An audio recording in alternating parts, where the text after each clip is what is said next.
Unless you see one in the wild, chances are you may never see one at all.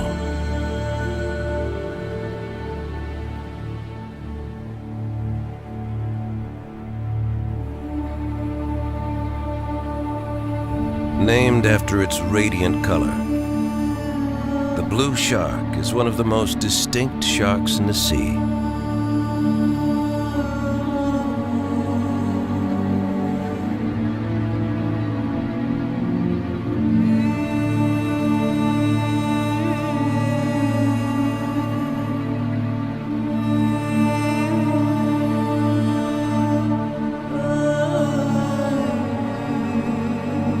Their torpedo-like bodies are equipped with extremely long pectoral fins and an elongated caudal fin to provide exceptional swimming power.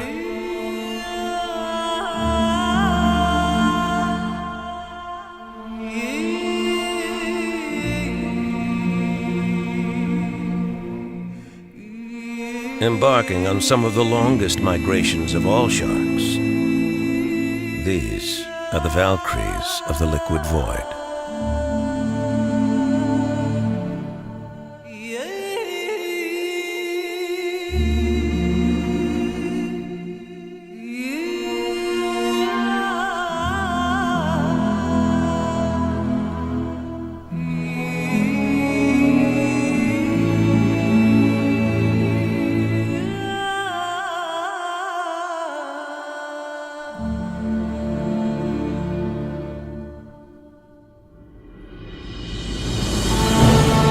Pelagic species travel thousands of miles annually.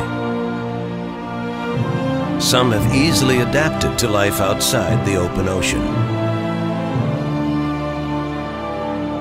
For the pelagic sharks, surviving sustained, and for some, any confinement has proved difficult.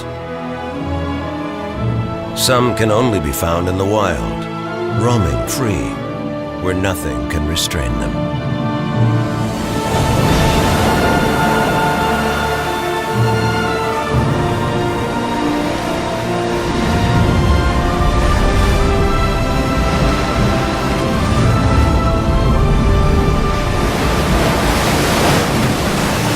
The sea. She seems to be forever waiting for man to reconnect. Born from her, entranced by her. In some inexplicable way, the sea holds us in her embrace.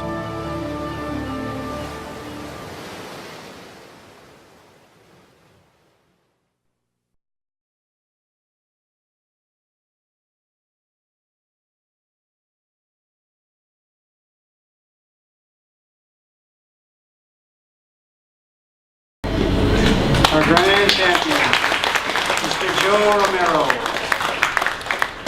That was from Joe Romero from the U.S.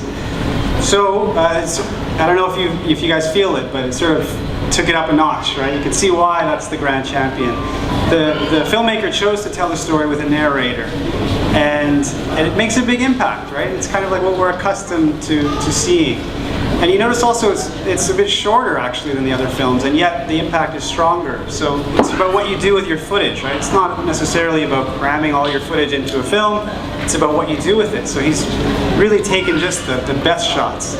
So having said that, from a technical perspective, for you guys out there, maybe you're planning your own underwater video shoot.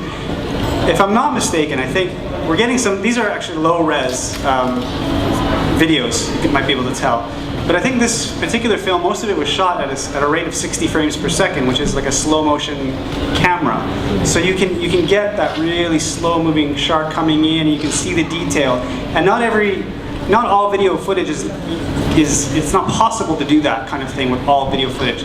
So it's a more professional kind of camera, so equipment does make a difference, right? Don't let anybody tell you otherwise. It can make a difference. So and in this case, it's a really impactful film, and we are very proud to say it's our grand champion.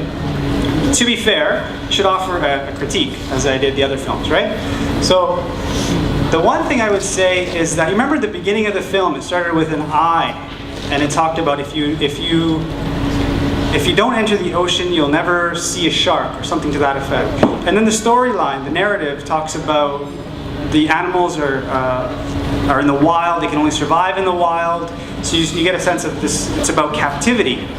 There's undertones of captivity in the story. And then at the very end, the narrator talks about humans and that we came from the ocean and that we're always drawn back into its embrace, which is very poetic and it's very beautiful. And it's sort of, the artist here has made a decision to make this into more of an art kind of film.